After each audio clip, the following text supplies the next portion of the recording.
Nothing But the Truth. Hello, I'm Raj Chengappa of India Today and your host for Nothing But the Truth. This is my weekly X-ray of key issues that concern you without holding back on the truth.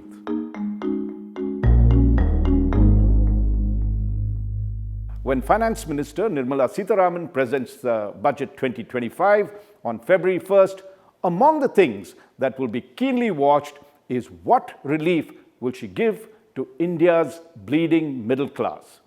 The middle class in India now constitutes close to 570 million, or 38% of the country's total population. So that is a decisive number. Now, this number faces economic distress after being hit by a triple whammy of high inflation, particularly in food items, which all of us are experiencing, high taxation that all of us in the middle class have been complaining, and high interest rates in the past few years. This has considerably impacted the middle class's ability to meet their needs, including purchases of consumer goods. Economists now see the middle class distress as the main reason for the big slowdown recently in the Indian economy. If no relief is provided to this particular class, the impact could even stunt the country's overall economic growth. That's how serious it is. And so, therefore, in this episode of Nothing But the Truth, we will look at why the middle class is so unhappy and what the Modi government could do to make their life better. First, let's define who all constitute the middle class. The New Delhi-based think tank, People Research on India's Consumer Economy, or PRICE for short, categorizes the middle class as those households that have an annual income between rupees 6 lakh and rupees 36 lakh.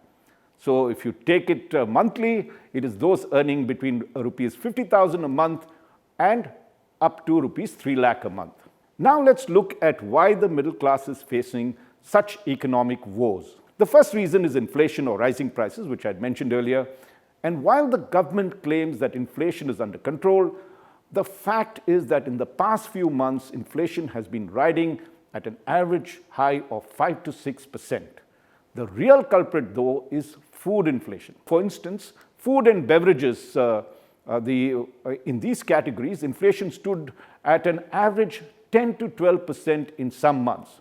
And in October, vegetable inflation or vegetable prices clocked a rise of 42%, the highest in 4 years.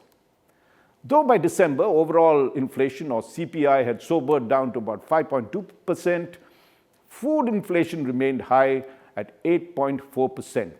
And now why is that serious? Because food expenses now constitute close to 40 to 50% of a household's spend. And therefore, there's very little money for discretionary purchases.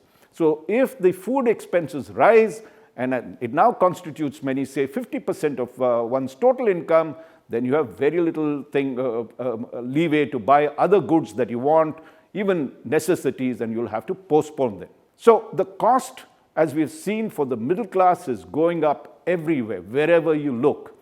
House rents are rising. Just look at the way any of us who have been staying in house rents, houses that we've rented, how much the prices have gone up in the last 3 to 4 years. Telecom bills or your mobile bills are escalating, and credit is becoming more expensive as banks are charging higher and higher interest rates. Meanwhile, if you look at the average wage growth or the salaries that you get, that has slowed down considerably. In urban areas, it is estimated that private companies' real wage growth dropped from over 10% in financial year 2023 to 3 to 4% currently.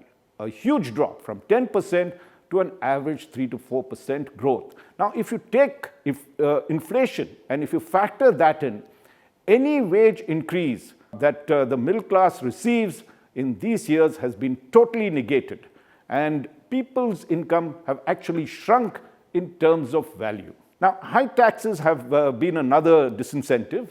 And just to give you a few examples of the discrimination that has happened, corporate tax, if you recall, was reduced from an average 40% to between 15 and 25% in 2019.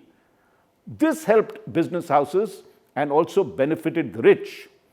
For the poor, the government both at the state and central level, have handed out freebies, as we can see, and if you see during the elections, this included free grains, cash benefits, and a host of other goodies. On the other hand, the middle class was given only marginal relief in the past 5 years by the finance minister. Even now, those earning rupees 15 lakhs and above are taxed at the maximum rate of 30%, and with surcharges that comes close to 32 to 33%. So if a person is getting rupees 15 lakhs per annum, after tax, his or her income is down to rupees 10 lakhs because of personal income tax alone.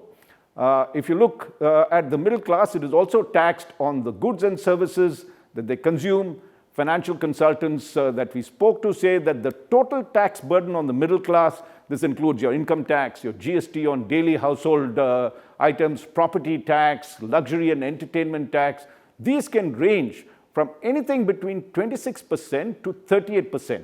So a quarter of your income, even if you're at the low bracket level, a quarter of your income is going towards tax, and that depletes your total income. And at the higher end, it is as much as 38%.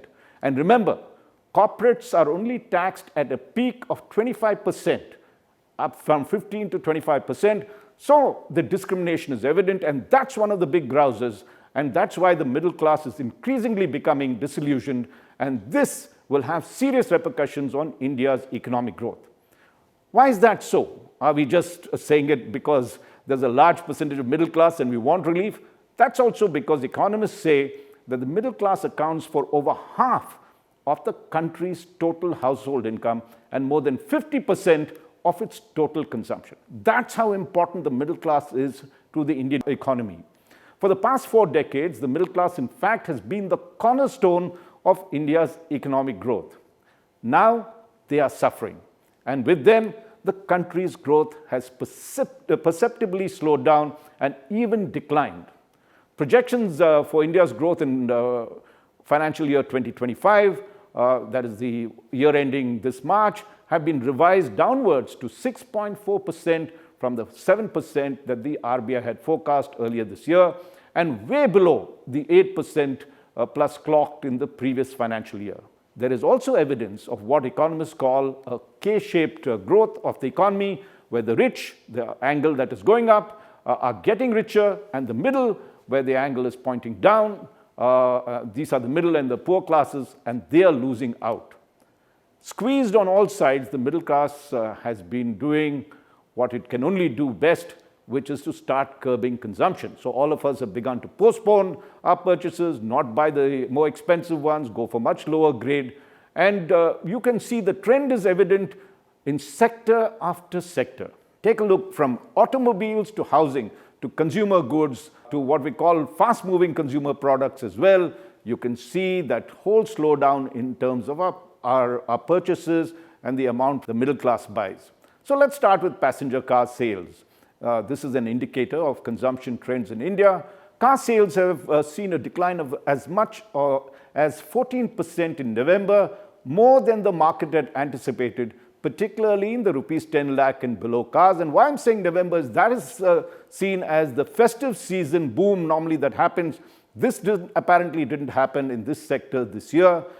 Interestingly, the premium segment that includes costlier SUVs, the sales of that rose to 9.7%. So you had a decline on the cars meant for the middle class, which are normally the sedans and the hatchbacks. And when it comes to the SUVs, the sales have gone up. You can see the K-shape happening over there. And Maruti Suzuki chairman R.C. Bhargava, the icon of the auto industry, he warns, and we must listen to him. He says that 5 years ago, 82% of the cars sold were below rupees 10 lakh. 82% were below rupees 10 lakh. That segment is not growing anymore. And worse, he says it is declining. The other segments, like the SUVs and all, will not be able to make up for this 80%. And if that begins to drop, there's a significant slowdown for India's crucial auto industry. And that is showing up in terms of two-wheeler sales, which is another symbol, by the way, of the middle class mobility. And here again, we are seeing a downward trend. From a pre-COVID high of 21.8 million vehicles that were sold in 2019, they have come down. This, mind you, these are two-wheelers. They have come down to 17.8 million in 2024, which means we have not even recovered what we were selling before COVID happened. And normally you would have expected that to not only sell as much, but overtake it. That has not happened because now we've reached a 10-year low.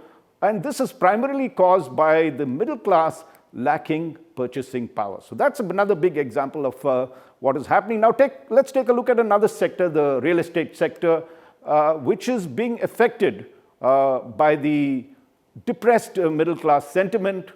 Sales of affordable houses or homes, which are essentially units priced under rupees 50 lakh, have declined considerably. And one of the reasons is the rising interest rates that are now at 10%. And ironically, and this is again an indication of the K-shaped growth, houses that cost rupees 1 crore or more are experiencing a boom. So if you take a look, and I can give you other sectors as well very quickly, let's take a look at the fast-moving consumer goods sector, which again reflect this and the trend of the middle class decline. And these are like toothpaste, shampoos, soaps, the everyday items that we use. And there again, companies are reporting that there is a significant drop in the value of such sales. And one of the reasons is that the prices of key raw materials such as palm oil, coffee, cocoa, and wheat have also been rising. And just to give you one example on palm oil itself, which is supposed to be a key input for personal care and snack brands, this has seen a duty hike of 20%. Tea has seen a price of 30%.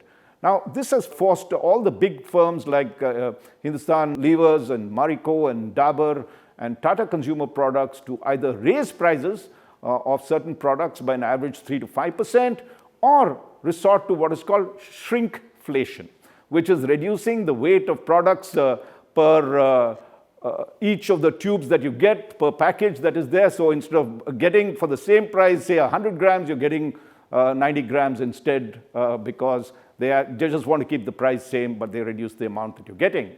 Now, consumer durables too have been hit. Market intelligence firm Nielsen IQ reports stagnant volume growth across 60 categories. Stagnant volume growth across 60 categories, including TVs, refrigerators, and cell phones. That's the normal things that the middle class consumes in large numbers. And just to give you an instance, the share of cell phones in the entry-level and mass market segments has dropped significantly over the past 2 years. So there is enough evidence to show that the middle class is hurting, it is not buying, and it is in true economic distress because they are cramping their lifestyle and they don't see a future that is prosperous for them as they used to see in the past 2 decades. So what are the big ways out that can be done? What experts are advocating is that if the middle class has to revive, then you have to give them more money in their hands, because only then will they consume more, and in consuming more, they will then buy more products. That will lead to a manufacturing or services growth. Once these sectors grow, then you will see an overall economic growth. So it's very important that the middle class gets more money in their hands through various means, whether it's wage increase, through cutting down on personal income tax, or ensuring that inflation is kept under control. This is the triple whammy that is hit. So one of the things that experts say and the industry bodies are urging the government is to help boost consumption among the middle class.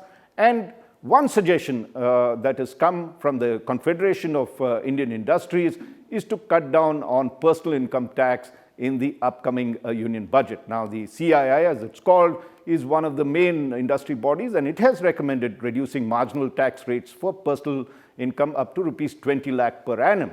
So what will happen is that if you start reducing the tax rate over there, you will put more money into people's hands, and this is something we look forward in the budget. Others say that the government must move the maximum tax slab from rupees 15 lakhs that is currently, and they feel that is very low, and move that to above rupees 30 lakhs, and then work out the other slabs, the lower slabs that are there. That will put much more money in the hands of the middle class. So that's one big chunk that the government should look at. How do you reduce and rationalize the personal income tax? Remember, I told you that if you're earning about rupees 15 lakhs or 15 lakhs, you will be taxed at the rate of 30%, which is very, very high when you look at the surcharges added, it is 33%, and you get very little income in your hands. Almost a third of your income is taken by the government. And if you look, and with the GST and others, you lose 40% of your income. And that is why the middle class is upset with the high taxation that they have. The CIA also wants the government to reduce the excise duty on petrol and diesel. Remember, these are the ones that we use for our cars and scooters. And the central excise duty accounts for nearly 21% of the retail price for petrol and 18% for diesel. So every time you buy a liter of petrol, you're paying 18% more because the government has raised the taxes on that, and they have not adjusted the duties since May 2022, despite the fact that there's been a 40% decrease in global crude prices. The government has saved a lot of money because overall prices of crude have dropped by as much as 40%, but that benefit has not come to the middle class, which is one of the big consumers for their personal travel as well as going to office.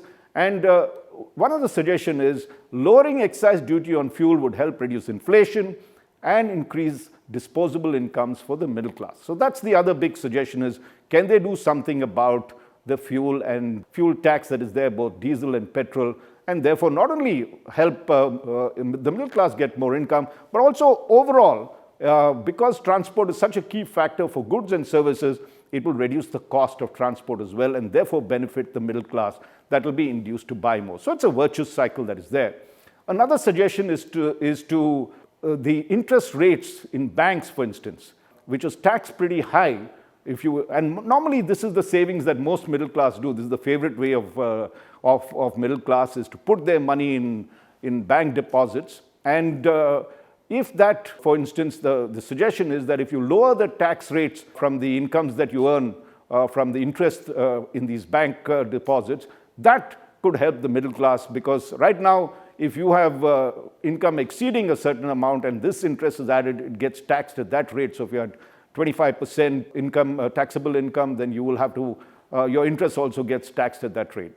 The other thing is that the lock-in period for fixed deposits, they would prefer, instead of the preferential tax treatment that is currently around 5 years, if that could be dropped to 3 years. So what happens is, if you want to invest long-term for 3 years, you would get the same kind of benefit right now if you do for 5 years. Right now, the lock-in period is 5 years to get the highest fixed deposit rate, if that could be reduced to 3 years. This is another suggestion that's there.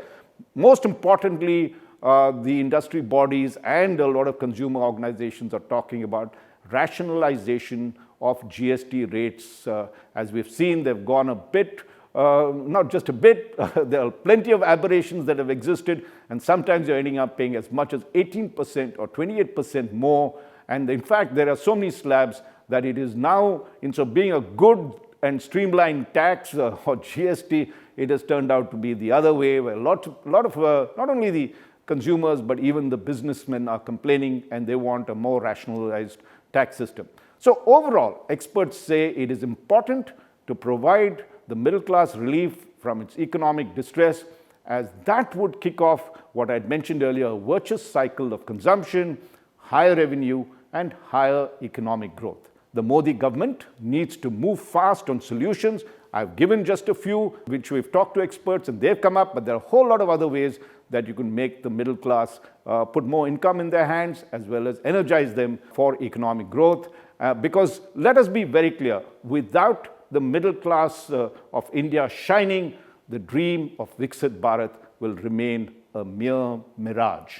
For more details, you can read the in-depth cover story on the big squeeze for the middle class in the latest issue of India Today, written by my colleagues M.G. Arun and Sonal Ketarpal. Thank you for being with me in this episode of Nothing But the Truth.